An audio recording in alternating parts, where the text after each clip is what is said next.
É necessário tirar o arroz e feijão para emagrecer?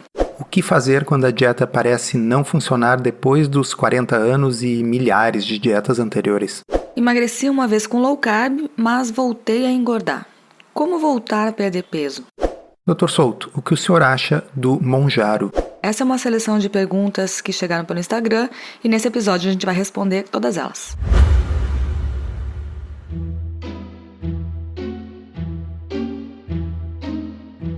Comida sem filtro. Saúde, low carb, estilo de vida, evidências científicas e, claro, nossas opiniões. Toda semana um episódio novo e gratuito para você. Comigo, Dr. Souto. E comigo, Sari Fontana. Para ser avisado a cada novo episódio e receber as referências bibliográficas no seu e-mail, cadastre-se em drsolto.com.br/podcast.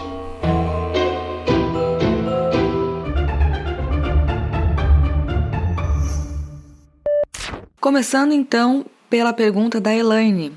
É necessário tirar o arroz e feijão para emagrecer? Bem, a resposta é claramente não, porque basta a gente olhar ao redor e tem pessoas fazendo todo tipo de dieta, a maioria das quais inclui arroz com feijão, e as pessoas estão emagrecendo. Na realidade, qualquer dieta que faça você comer menos, que gere um déficit calórico, vai gerar emagrecimento. Eu acho que o que a Elaine está tentando perguntar é se é possível fazer uma dieta low carb moderada, não tão low carb assim, na qual ela ainda mantenha o arroz com feijão e ainda assim emagreça sem contar calorias. Eu acho que é essa a pergunta da Elaine. Provavelmente sim. E existe também esse mito de que a dieta low carb demoniza todos os carboidratos e que, meu Deus, agora não posso mais comer o arroz com feijão, né? Essa dupla tão presente na mesa dos brasileiros. Isso é verdade? Não, isso não é necessariamente verdade. Por quê? Porque low carb, como a gente já falou várias vezes aqui no podcast, como eu coloquei lá no meu livro, é um espectro que vai desde a very low carb, a cetogênica, na qual realmente não há lugar para arroz com feijão, porque a gente está restringindo ao máximo os carboidratos, uma dieta na qual os carboidratos são basicamente saladas e legumes, até uma low carb moderada.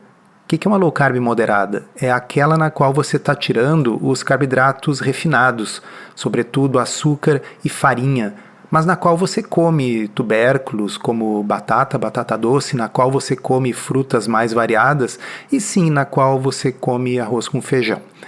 Então, indo direto para a pergunta da Elaine, interpretada por mim, que é necessário tirar o arroz com feijão para emagrecer numa dieta low carb? Necessário não é, Elaine, mas aí vamos lá. Quando a gente faz uma dieta low carb visando emagrecimento, em geral a gente escolhe essa alternativa porque a gente quer uma dieta que diminua o nosso apetite, que gere uma saciedade de tal forma que a gente não precise contar calorias e coma menos calorias espontaneamente. Normalmente, o grau de restrição de carboidratos necessário para ter esse efeito é maior. Em outras palavras, se você não quiser ficar controlando a quantidade de comida que você consome e ainda assim emagrecer por conta da saciedade, para a grande maioria das pessoas isso vai significar uma low carb na qual não entra no dia a dia arroz com feijão. No meu livro, Uma Dieta Além da Moda, eu explico as várias teorias e mecanismos que ajudam a explicar por que uma dieta de baixo carboidrato produz essa redução da ingestão de calorias, mas o fato é, se você começa a acrescentar carboidratos numa dieta low carb, chega uma hora em que esse efeito de diminuição do apetite se perde. Então a pessoa talvez até possa comer arroz com feijão numa dieta mais pobre em carboidrato visando emagrecimento, mas provavelmente ela vai ter que contar calorias ou controlar a quantidade, que é mais ou menos a mesma coisa, se ela quiser emagrecer. Certamente há muita variação individual nisso aí. A gente vê, por exemplo, pessoas que estavam comendo muito errado, pessoas que estavam comendo pizza, doce, todo dia. E nestes casos, muitas vezes, só de limpar essa dieta, mesmo a pessoa comendo o seu arroz com feijão, mas se ela parar de comer ultraprocessados, ela já emagrece. Porém, para muitas pessoas que já não têm uma dieta tão bagunçada, Se o objetivo for perder peso sem ter que controlar quantidades de comida e contar calorias, na minha experiência, e pelo que sugere a literatura, em geral, a gente precisa de dietas mais restritas em carboidratos. Pessoal, isso não significa que arroz com feijão engorda. Isso não significa que arroz com feijão seja algo ruim para a saúde. Se o brasileiro comesse basicamente arroz com feijão, salada e uma proteína, nós seríamos um país extremamente saudável. O que a gente está falando aqui são de pessoas que já engordaram e provavelmente não foi por conta do arroz com feijão que elas comiam. Foi por excessos alimentares, em geral envolvendo, sim, carboidratos refinados, ultraprocessados. Refrigerante, salgadinho, bolachinha, essas coisas todas que vêm em pacote, excesso de açúcar, de farinha com gordura. Exato. Então, o que a gente está respondendo aqui para a Elaine é partindo do princípio que a pessoa já tem sobrepeso ou obesidade, como utilizar uma dieta low carb visando emagrecimento. E, em geral, versões um pouco mais restritas em carboidrato tendem a dar uma inibição maior do apetite. Quem assina a área de membros do blog Ciência Low Carb tem uma postagem chamada Low Carb ou Não Low Carb, eis a questão. E nela você explica de uma forma bem didática quem pode fazer low carb, quem se beneficia da low carb, quem precisa e quem não precisa dela. A próxima pergunta é do Roberto. Emagreci uma vez com low carb, mas voltei a engordar. Como voltar a perder peso? Isso é muito comum em consultório. E a resposta simplista seria: pô, Roberto, simplesmente faça de novo aquilo que você fez e que já deu certo. Mas na prática, a gente vê que não costuma ser tão fácil mesmo na segunda vez. E eu já achei que isso era mais um problema psicológico, sabe? De que a pessoa na primeira vez estava mais entusiasmada e na segunda vez talvez menos. Mas o Dr. Rodrigo Bomeni uma vez me mostrou um estudo em roedores que hoje em dia eu cito muito para os meus pacientes, que mostra o seguinte: se você pegar ratinhos, fizer eles engordar, depois você corta as calorias deles em 50% para que eles emagreçam, e aí você repete o ciclo, quer dizer, faz eles engordarem e depois corta as calorias de novo, na segunda vez que você faz, eles engordam na metade do tempo, mas eles levam o dobro do tempo para emagrecer. É como se o corpo tivesse aprendido com a primeira experiência de dieta, de modo que ele já está como se fosse vacinado, sabe? Ele aprendeu, então ele engorda mais rápido, ele emagrece mais devagar. No caso dos ratinhos, não é um efeito psicológico, e no caso dos ratinhos tem um detalhe: o corte de calorias foi exatamente o mesmo na primeira e na segunda vez. Como explicar que eles emagreceram mais lentamente na segunda vez? Porque o metabolismo dele se reduziu de forma mais significativa na segunda tentativa de emagrecimento. A gente não sabe o quanto isso se reproduz em humanos e se é exatamente na mesma medida, mas eu estou convencido de que quem já teve vários episódios prévios de engorda e emagrece tem uma dificuldade maior, e eu acho que o motivo tem a ver com o fato de que as medidas que o corpo toma para evitar o emagrecimento e para favorecer o reganho, elas são acionadas mais cedo nas vezes subsequentes. Deixa eu tentar ser mais claro. Quando você começa a emagrecer, nunca fez dieta antes, está fazendo uma low carb e começa a emagrecer. Às vezes o corpo vai, entre aspas, reagir com um aumento de apetite, redução do metabolismo, depois que a pessoa já perdeu 10 quilos ou mais. Na segunda ou terceira vez que ela vai tentar a mesma dieta, depois de ter engordado de novo, a minha teoria é que o corpo já começa a reagir dessa forma, com aumento do apetite e redução do metabolismo, logo que a pessoa começou a emagrecer, e não apenas 10 quilos depois. Eu tenho estudos científicos robustos para subsidiar o que eu acabei de falar? Não, mas é a minha teoria para explicar um fenômeno que todo mundo que trabalha com esse assunto vê em consultório. Então, Roberto, sim, não é tão fácil e nunca vai ser tão fácil na segunda vez como foi na primeira. E fica a dica para os marinheiros de primeira viagem: se você teve ou está tendo sucesso com low carb ou com qualquer outra dieta, faça de tudo para evitar o reganho, porque as pessoas às vezes pensam: tá bem, nem foi difícil emagrecer, então se eu engordar, na próxima vez vai ser igualmente fácil. Isso não é verdade, tá? Mas vale lembrar que também, apesar de ser mais difícil, não é impossível voltar a emagrecer se você teve um reganho de peso, né? O reganho de peso é uma coisa muito frequente, na verdade é a regra e não a exceção. A maioria das pessoas que emagrece bastante acaba voltando a ganhar um pouco de peso e aprendendo o que aconteceu e como corrigir, ela consegue voltar, talvez com mais esforço sim, mas consegue voltar a ter resultado.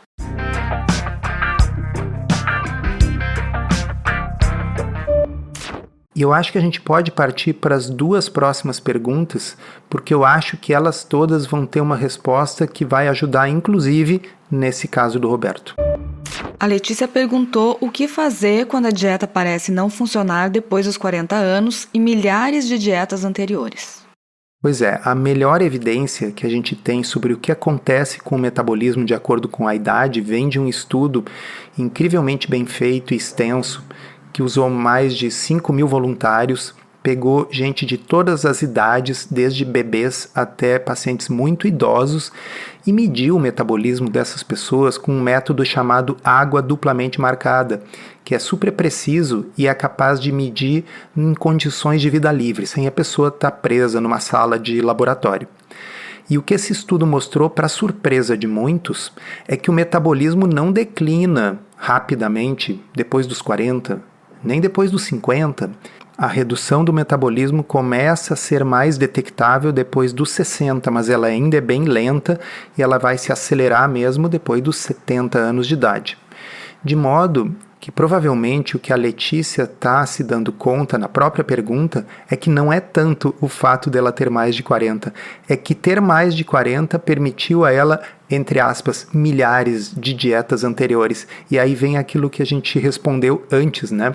O corpo começa a ser treinado pelas dietas anteriores a lançar mão desses mecanismos homeostáticos, contrarregulatórios que dificultam a perda de peso mais cedo no processo do emagrecimento. Mas aí ela pergunta o que fazer.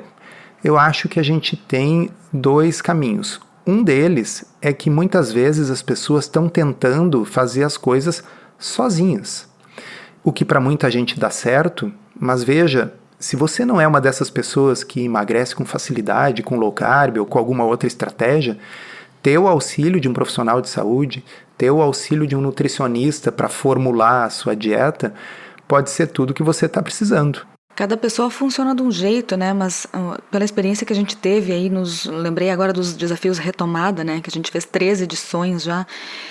Quando tem também uma experiência de grupo, quando algumas pessoas, quando se sentem inseridas nesse contexto, assim, de ter uma data, de ter um prazo, ter um programa para ser seguido, com uma estratégia definida, bastante informação diária, material de apoio. Isso tudo também é uma injeção de ânimo, digamos assim, né? Que pode fazer muita diferença entre o fazer sozinho, né? Que é uma atividade muito solitária, e conseguir trocar com um grupo e ter acesso a essa motivação. Inclusive, a gente está avaliando a possibilidade de fazer uma 4ª edição desse desafio retomada. Então, fiquem ligados nas nossas redes sociais e a gente provavelmente vai avisar por aqui também. Mas eu acredito que a próxima pergunta vai tocar num assunto que pode acabar sendo importante para casos como o da Letícia e o do Roberto. A Júlia perguntou, Dr. Souto, o que o senhor acha do Mounjaro? Pois é, mais um nome esquisito que aos poucos todo mundo vai se acostumar, porque é a mais nova alternativa dos medicamentos injetáveis para emagrecimento. A gente já falou aqui de Ozempic em vários episódios, né? Se você digitar lá no site em drsolto.com.br/podcast, tem um campo de busca. Você pode digitar Ozempic, injetáveis para emagrecer, e aí você encontra todos os episódios. Mas o que tem de diferente desse Mounjaro pro Ozempic? O Ozempic e a sua versão com doses maiores para emagrecimento, que é o Wegovy, é o mesmo remédio, tá? Só muda a dose, o fabricante é o mesmo.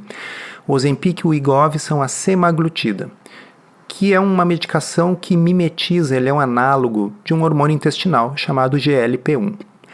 Pois bem, o Mounjaro é a tirzepatida, é uma outra droga, outro fabricante, mas também é um análogo de hormônios intestinais. porque existe mais de um hormônio intestinal que afeta o apetite. Coletivamente são chamadas de incretinas. Mas vocês não precisam lembrar de nada disso, só saber que a tirzepatida, que é o Mounjaro é um análogo de 2 desses hormônios intestinais. E o fato é que nos estudos, nos ensaios clínicos randomizados, o Mounjaro teve um efeito mais potente no emagrecimento, provocou perdas de peso superando 20% do peso corporal em pacientes obesos, o que é realmente uma coisa assim, nunca antes vista com medicamentos. Eu gostaria de relembrar algumas coisas aqui sobre os medicamentos. Dentro da comunidade low carb, dentro daqueles de nós que gostamos de falar sobre medicina do estilo de vida, dieta, atividade física, existe muitas vezes uma percepção de que o uso desses medicamentos é como se fosse roubar, é como se fosse escolher o caminho mais fácil. Isso é uma percepção que tem que mudar, pessoal. Isso tem que mudar porque senão pessoas como a Letícia, que disse assim, a dieta parece não funcionar depois de milhares de dietas anteriores, ela pode achar que ela tem que continuar dando murro em ponta de faca.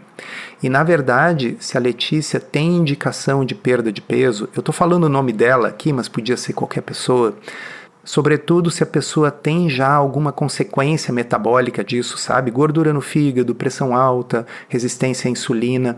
E se a pessoa não está conseguindo ter bom resultado com dieta, até porque a dieta não vai produzir a mesma inibição de apetite em todas as pessoas, isso é um fato, nada funciona igual para todo mundo, a medicação está sim indicada. E a medicação pode sim ser uma solução para essas pessoas. E isso não significa que a pessoa é mais fraca que as outras ou que ela não conseguiu sozinha e, portanto, ela teve que admitir um fracasso, sabe? Infelizmente, a gente vê isso associado ao uso de medicação para emagrecimento, né? Como se emagrecer fosse uma necessidade menos nobre do que tratar outras doenças.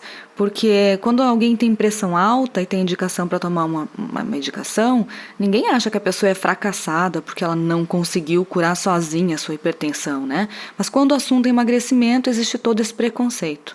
E o exemplo da hipertensão é bom mesmo, Sari. Por quê? Porque tem pessoas com pressão alta que conseguem regular sua pressão com dieta e atividade física. A pessoa perde 5, 10% do peso corporal, passa a fazer atividade física regular e a sua pressão arterial fica normal. Agora, tem outras pessoas que fazem tudo isso e a pressão continua alta. E aí não é nenhum demérito a pessoa ficar utilizando a medicação para pressão por tempo indeterminado. Tem pessoas que para emagrecer e para conseguir manter o peso perdido vão ter que usar esses medicamentos por tempo indeterminado. E tá tudo bem. Infelizmente, eles ainda são muito caros, mas em 2026 a gente já vai começar a ter perda de patente. A liraglutida, que era o Saxenda, já está perdendo a patente e já tem um laboratório de genéricos que já anunciou que vai fabricar. Então, muito cuidado com os julgamentos morais, porque é muito comum que cada um julgue os outros pela régua da sua experiência. Então, por exemplo, uma pessoa que sempre foi magra, ela acha que quem tem sobrepeso ou obesidade é preguiçoso e guloso, bastaria comer como ela come. O que eu sempre explico para os meus pacientes obesos é que a pessoa naturalmente magra, ela não é naturalmente magra porque ela é muito disciplinada. Ela é naturalmente magra porque ela não precisa de disciplina, porque o set point dela é baixo. Se ela comer de acordo com o seu apetite, aquele será o peso dela. Então essa pessoa julga as outras pela sua régua. Da mesma forma, lembra que eu falei que a dieta low carb, ela não inibe o apetite de todas as pessoas da mesma forma? Então, aquela pessoa que fez low carb e que teve um excelente resultado, o apetite desapareceu, ela perdeu um monte de peso, ela julga as outras pessoas de acordo com a sua régua.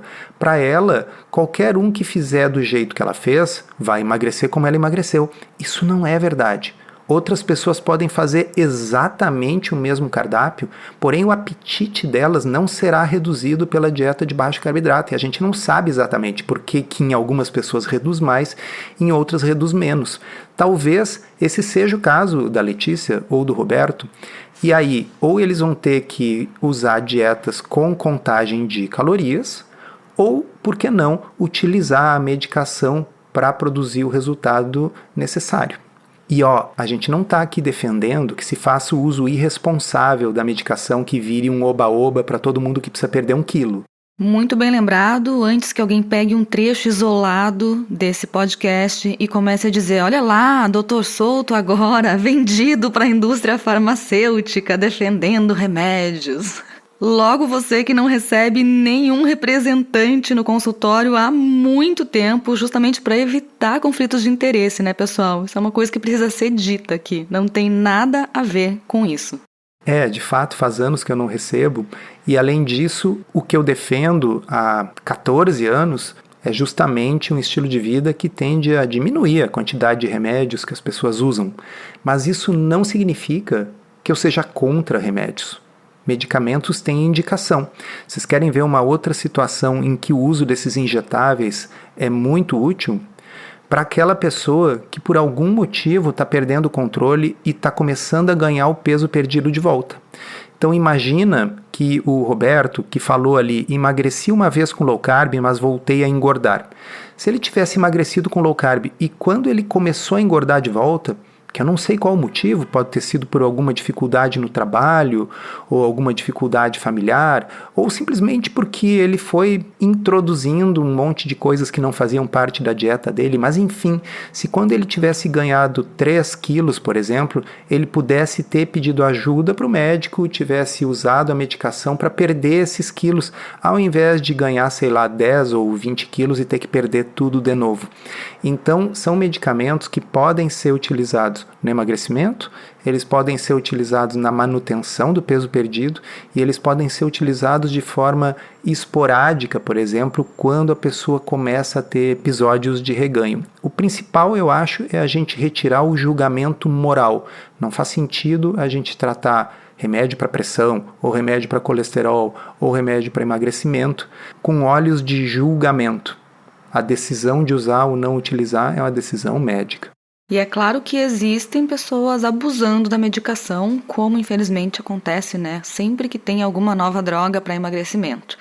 Então, tem gente que vai usar sem indicação, sem necessidade, sem responsabilidade, sem conhecimento também, né? Porque não tem acompanhamento. E tem até gente usando remédio para secar alguns poucos quilinhos, gente magra que não precisa emagrecer, mas que, quer usar uma roupa numa festa, né? E isso, no meu entendimento, é um uso irresponsável e desnecessário. E a gente já mencionou nos outros episódios do podcast em que a gente abordou esses medicamentos injetáveis, mas como tem gente nova sempre chegando por aqui, não custa salientar que uma das partes importantes do acompanhamento profissional é a gente modificar a dieta e o estilo de vida da pessoa, até para que haja a possibilidade de depois fazer um desmame da medicação. Porque quando a pessoa emagrece, o apetite dela aumenta por conta do emagrecimento. A medicação mantém esse apetite suprimido, mas se você um dia pretende reduzir ou retirar o remédio, você precisa de alguma outra coisa que mantenha este apetite sob controle. Essa outra coisa pode muito bem ser uma dieta low carb. Agora, se a pessoa simplesmente usar a medicação e não mudar o seu estilo de vida, ela vai emagrecer. Porém, quando ela parar o remédio, ela vai engordar tudo de novo. E um outro alerta importante é que até 40% do peso perdido pode ser massa magra. Se a pessoa não tiver orientada por um nutricionista para consumir uma quantidade maior de proteína e se não estiver fazendo treino de força, porque às vezes a inibição do apetite por doses altas do medicamento é tão grande que a pessoa emagrece, mas ela emagrece num contexto de desnutrição, ela está comendo pouco de tudo, inclusive pouca proteína, e aí acaba perdendo muita massa magra. Então, crianças, não façam isso em casa sozinhos. Encerramos assim esse episódio do Comida Sem Filtro, que foi idealizado, roteirizado e produzido por nós. Se você gostou, divulgue para os seus amigos e inscreva-se na sua plataforma preferida para não perder nenhum episódio. As informações contidas neste podcast são apenas para fins informativos e podem não ser apropriadas ou aplicáveis às suas circunstâncias individuais. Este podcast não fornece aconselhamento médico ou profissional e não substitui a consulta com um médico ou nutricionista. Não use este podcast para diagnóstico ou tratamento médico. Qualquer sugestão é apenas uma recomendação geral, que não é específica para qualquer pessoa ou doença em particular.